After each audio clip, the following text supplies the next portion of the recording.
प्रवचन के अंत में शिष्यों से पूछा कि यदि किसी के मन में कोई संशय हो तो पूछ लो।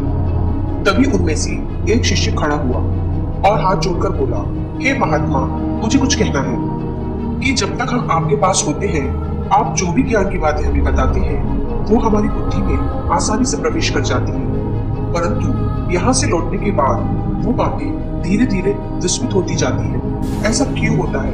कृपया बताइए कि हम वैसी बुद्धि कैसे प्राप्त करें कि हम कुछ भी सीखें वो हमेशा के लिए ग्रहण हो जाए। मन में बुद्धि का कोई भी विकार उस ग्रहण किए हुए ज्ञान को भुला न पाए। तब बौद्ध भिक्षु बड़े प्रसन्न हुए और बोले, शिष्य, तुम पहले से ही बुद्धिमान हो, तुम्हारी ज्ञान में रुचि है, इसलिए मैं तुम्हें ज्ञान की बातें बता पा रहा हूँ और तुम सुन पा रही हो। यदि ऐसा नहीं होता तो तुम इस ज्ञान को न ग्रहण कर पाते और न ही मैं तुम्हें दे पाता। बुद्धि वही देखती है, वही ग्रहण करती है जो उसके अंदर पहले से ही विद्यमान होता है। फिर भी मैं तुम्हें एक कथा सुनाता हूँ और बताता हूँ कि बुद्धि को किस प्रकार से साध कर बुद्धिमान बना जा सकता है। एक बार एक बुद्धिमान व्यक्ति था। वह अपने गांव के बाहर बैठा हुआ था। तभी वहां से एक यात्री गुजरा और उसने उस बुद्धिमान व्यक्ति से पूछा, इस गांव में किस तरह के लोग रहते हैं, क्योंकि मैं अपना गांव छोड़कर किसी और गांव में बसने की सोच रहा हूँ। तब बुद्धिमान व्यक्ति ने पूछा, तुम जिस गांव को छोड़ना चाहते हो वह कैसे लोग रहते हैं? तब उस यात्री ने कहा कि वहां तो स्वार्थी, निर्दयी और रूखे लोग रहते हैं। तब बुद्धिमान ने कहा कि इस गांव में भी ऐसे ही लोग रहते हैं। तब वह व्यक्ति वहां से चला गया। कुछ समय बाद एक दूसरा यात्री आया। वही सवाल उसने भी पूछा। तब बुद्धिमान ने उससे कहा कि तुम जिस गांव से आए हो वहाँ कैसे लोग रहते हैं? तब उस यात्री ने कहा कि वहाँ के लोग बड़े विनम्र, दयालु और ईमानदार हैं। तब बुद्धिमान व्यक्ति ने कहा कि हाँ, इस गांव में तुम्हें ऐसे ही लोग मिलेंगे।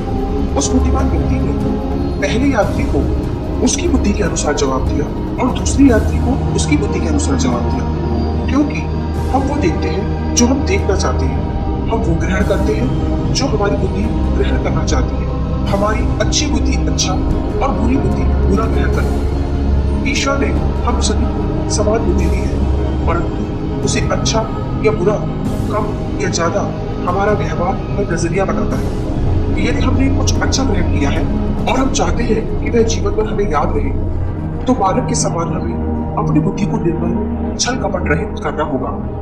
जैसे बालक को बचपन में पढ़ा हुआ पाठ हमेशा याद रहता है, वैसे ही हमें भी सब स्मरण में रहेगा। उसके लिए कुछ बातों का अभ्यास हमें करना चाहिए।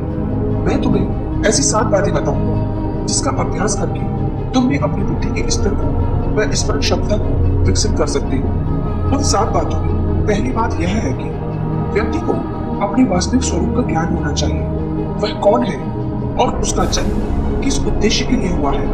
अपनी बुद्धि को योग के माध्यम से अभ्यास कराएं, तब वह व्यक्ति हानि होने पर भी दुख सहन करने की क्षमता को प्राप्त करता है और बुद्धि की हानि होने से बचाता है। अक्सर हम दुख में अपनी बुद्धि का नाश कर बैठते हैं, इसलिए अपनी बुद्धि को स्थिर करना आवश्यक है। दूसरी बात यह है कि ईश्वर में विश्वास करने वाला व्यक्ति बुद्धिमान बनता है।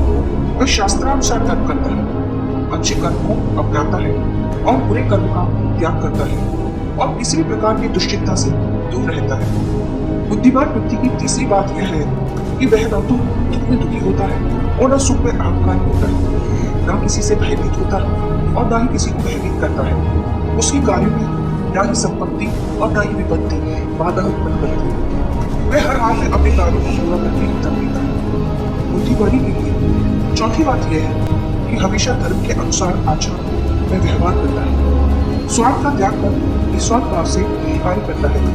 किसी को अपनी कार्य से दुखी नहीं करता। उसकी बुद्धि स्वयं विसित हो जाती है। काम क्रोध से बुद्धि का नाश होता है। जो काम और क्रोध का त्याग करते हैं वह व्यक्ति बुद्धिमान बन जाते हैं। इसी प्रकार पांचवी बात यह है कि बुद्धिमान व्यक्ति अपने कार्य की योजना किसी को पहले से नहीं बताती। जब उनका कार्य पूरा हो जाता है तब खुद ही सबको पता चल जाता है। ऐसा करने से उनकी बुद्धि स्थिर रहती है, भ्रमित नहीं होती।